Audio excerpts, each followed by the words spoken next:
We are the Muslim Ummah, and each day that goes by, the harder we try. In gratitude we pray to Allah.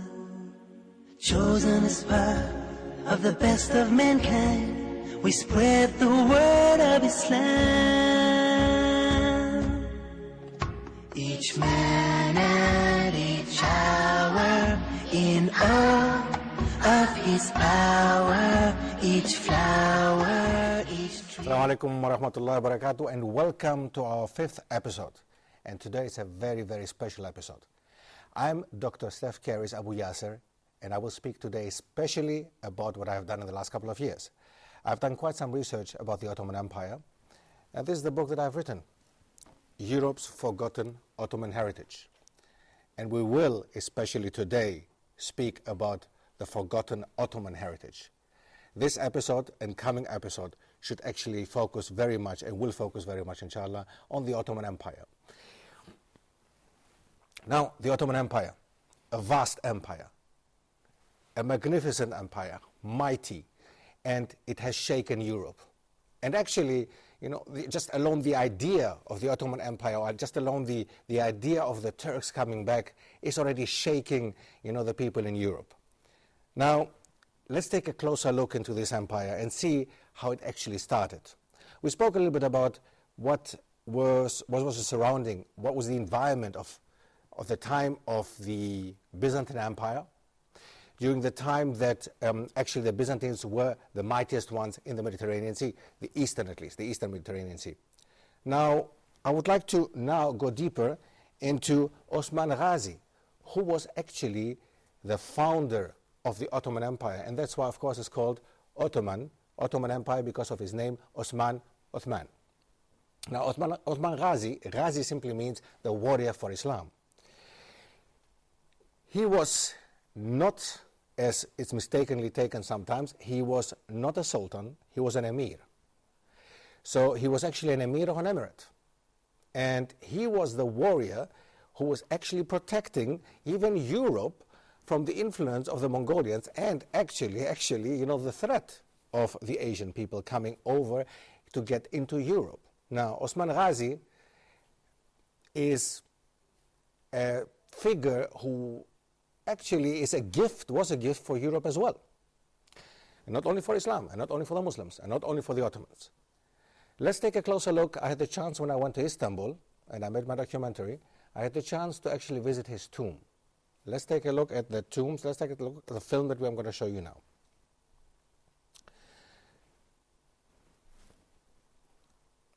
This tomb, the mausoleum, as you can see it now, the Turks, as I mentioned earlier, follow pretty much the branch of Sufi Islam, as we have mentioned before already. Now, they do have a lot of mausoleums in their country, as we have seen just the one now, and they consider mausoleums as being something that honors the person. Now, Islamically seen, we have to be careful with something like that.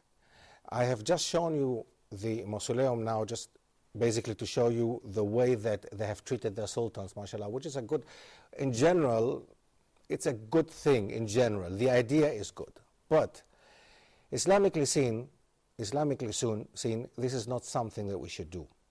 It is pretty much the Sufi branch of Islam that pays a lot of attention to tombs, to tomb worshipping, and this type of ideas. But unfortunately, we will have to go back to certain tombs, to certain places where the sultans were buried in Istanbul, in Bursa, first of all in Bursa, and in Istanbul. Now, I will show you some more of these films that I had the chance to film when I was in Bursa, and I would like to go through it slowly but surely. Just take a look at the way that the sultans were handling, the first sultans actually, up to Sultan Muhammad Fatih, or the Turkish name Sultan Mehmed Fatih, up to his time. Because the next episode is going to focus pretty much on Sultan Muhammad Fatih, inshallah, who is Fatih, the opener of Constantinople, inshallah. Again, this episode is going to look into the foundation of the Ottoman Empire. into the founders. And I use the word, the plural for founder. I say clearly founders, because we do have Osman as, of course, the main founder, but we also have Orhan. Orhan was his son.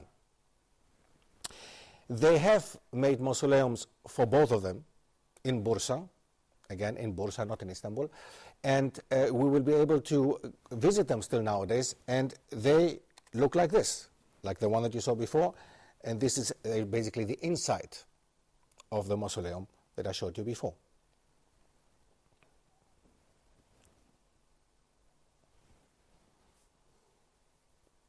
Now, as you can see, the way that they have taken care of the mausoleums is beautiful to see, but again, we have to be careful, as I said. Islamically seen, this is not the right way to treat anybody, actually, neither Sultan or whatever he is. We should just bury our dead people, just get them buried, and then basically they will be judged then by Allah, inshallah.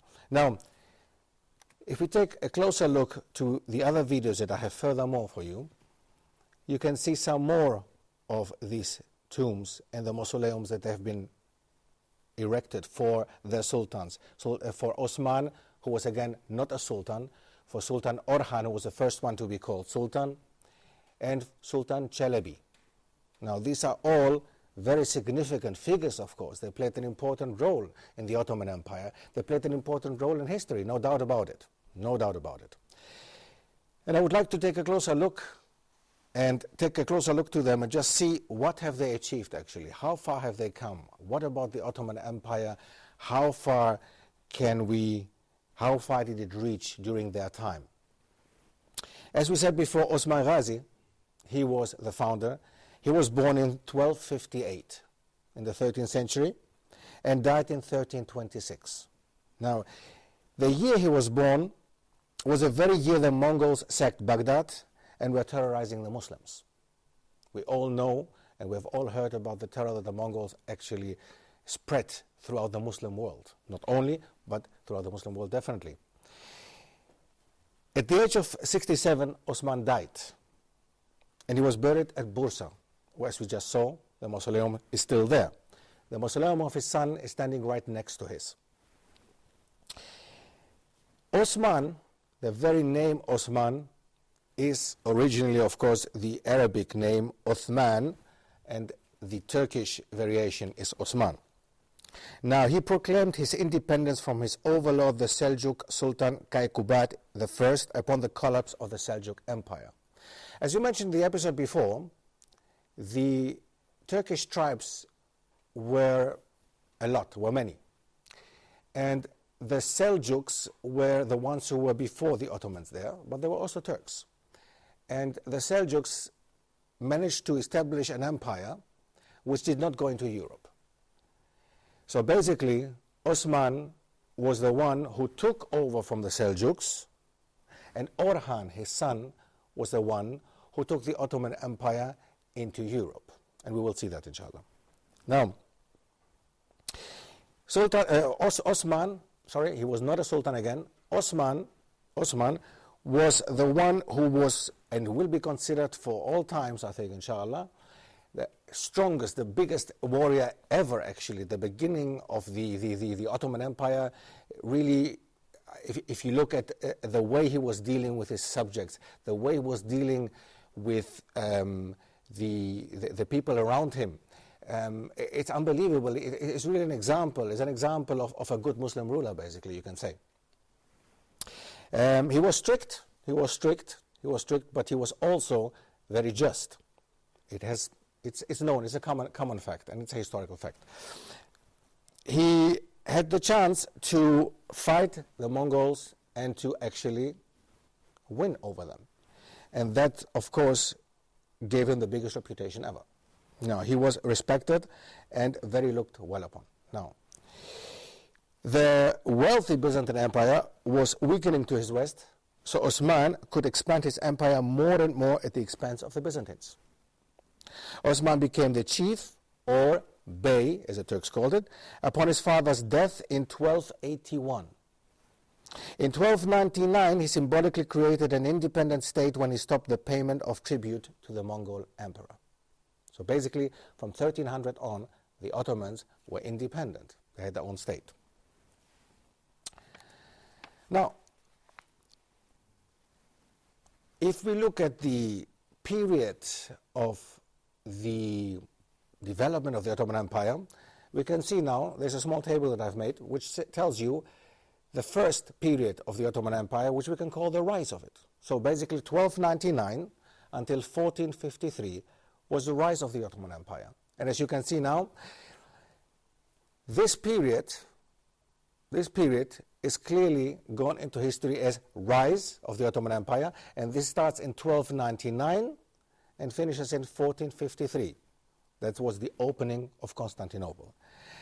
Now, we have first, of course, the period before Osman, as we discussed already. Then we have Osman I himself. Then we have Orhan, his son. And that's how it goes on. Of course, we have Murad, Bayezid, Mehmed, and Murad II. Okay? Now, Orhan I, so Osman's son, was born in 1281 and died in March 1361 in Bursa. He was, again, one of the better examples of Muslim rulers, no doubt about it. We have Christian sources that refer to Orhan in such a way that they actually admired him. We can clearly say they admired him. He treated the Christians decently when he conquered Nicaea, became well known among the people, and not only Turks but also a large number of foreign historians confirm that he was a great man by all means. No doubt about it again. Orhan was the first Ottoman to bear the title of Sultan and to create the first Ottoman coins. Now, he was the longest living and one of the longest reigning of the future Ottoman sultans. In his last years, he had left most of the powers of state in the hands of his second son, Murad, and lived a secluded life in Bursa.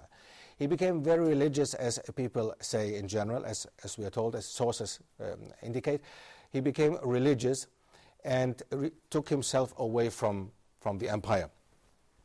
In 1299, Orhan married Holofira, who was the daughter of the Prince of Yarhisar, or Byzantine Princess Elena, who was of ethnic Greek descent. A very, very important fact now, especially to my people, that actually Orhan married a Greek princess, a Byzantine princess. Now, out of this marriage, Murad came. Now, according to our constitution, and this is the funny and ironic thing about it, if we look at our Greek constitution nowadays, the recent one from 1982, it says that a father as well as the mother can give nationality through. Now, I'm just mentioning it. Basically, what does it mean to us nowadays if we look at that and if we consider our Greek constitution? Can we say that Murad, the son of Orhan and his Byzantine wife, was Greek? Now, many Turks will be very upset about what I said just now, but according to our constitution, we can basically clearly say that. So anyway, let's just leave it like this. Let's just leave it like this. And this did not just happen once. It is an important fact in history that the Ottomans married, at the beginning especially, many Byzantine princesses, and actually they had many Greek wives. So children coming out of this wedlock, obviously, we can consider them Greeks, more or less. Now, Greek nationalists would jump up and say, yes, the Ottoman Empire was a Greek empire. Now, that's not what I'm saying. But it's something that it gives you food of thought. But after the break, we will go deeper into this one, inshallah. Assalamu alaikum. Chosen as part of the best of mankind, we spread the word of Islam.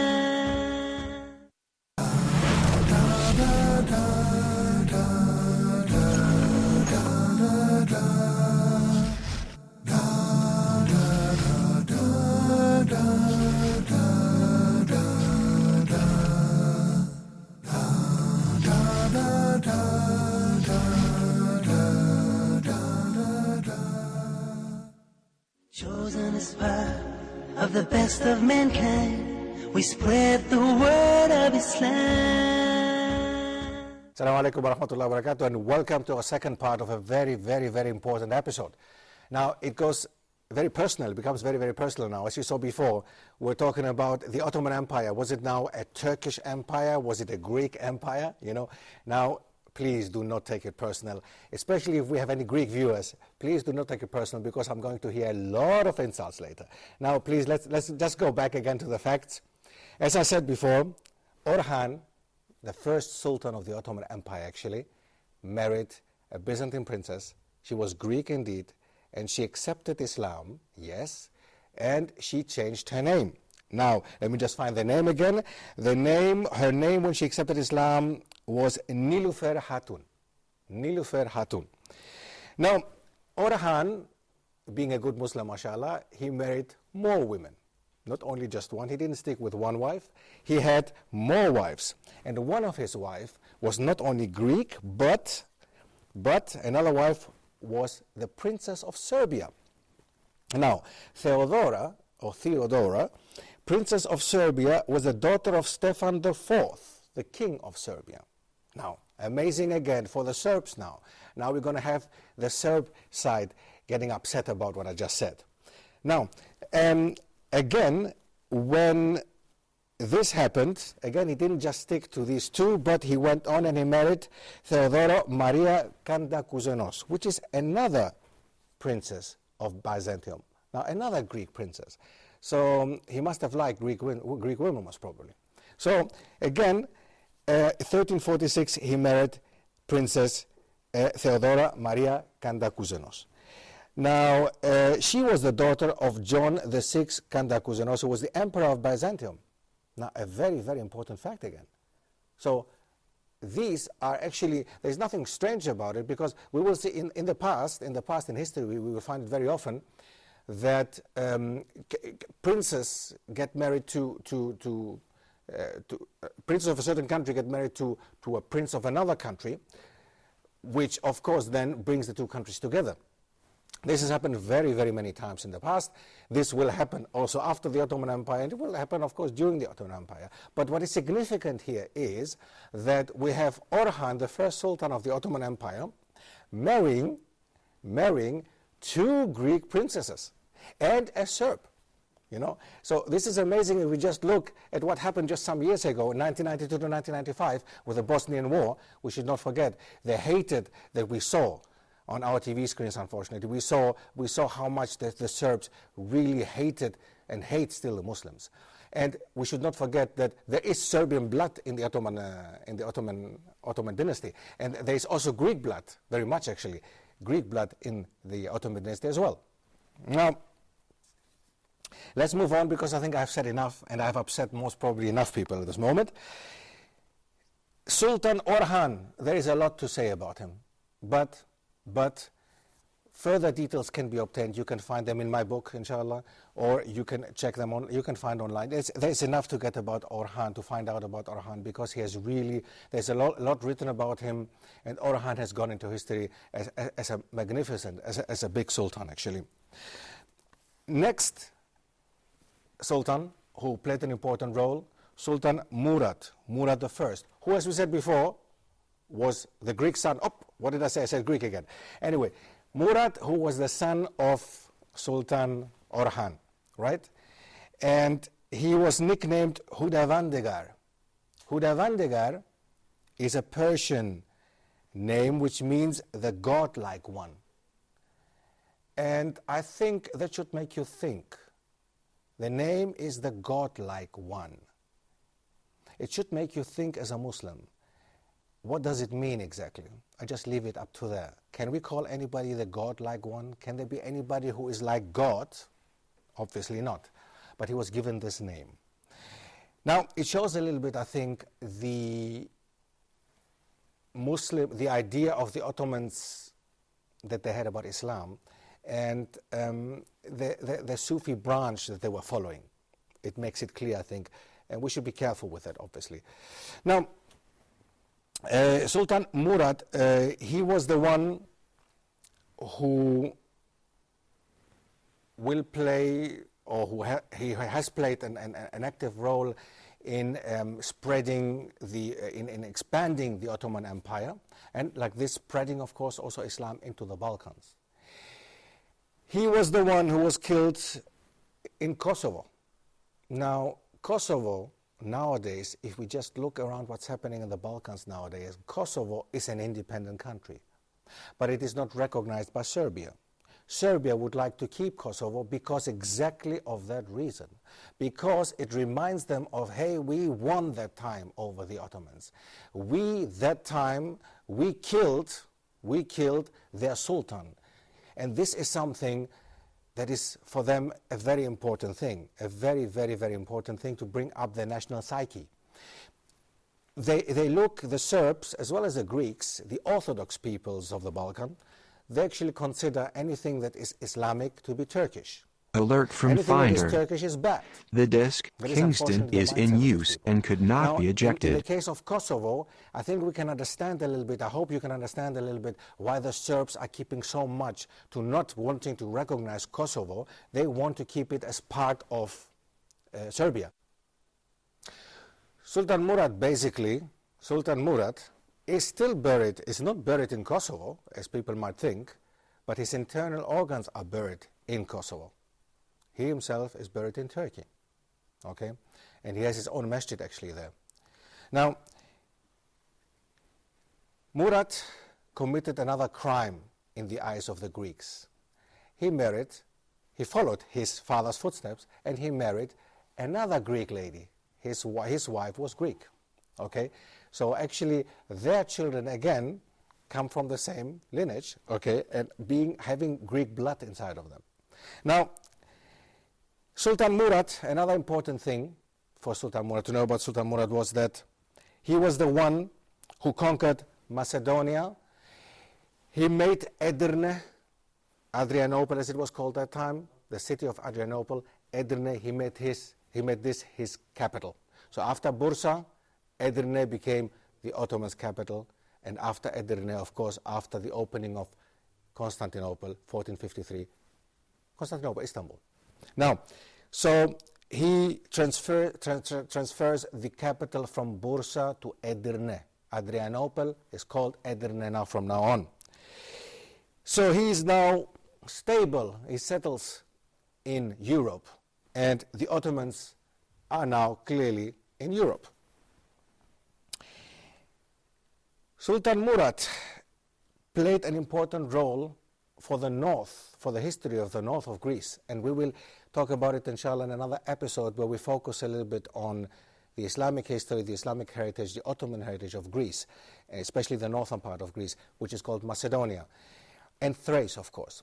Now, just a point there, Macedonia, there is a country which is independent, which came out of Yugoslavia, out of the breakup of Yugoslavia, which is called former Yugoslav Republic of Macedonia, with the capital Skopje.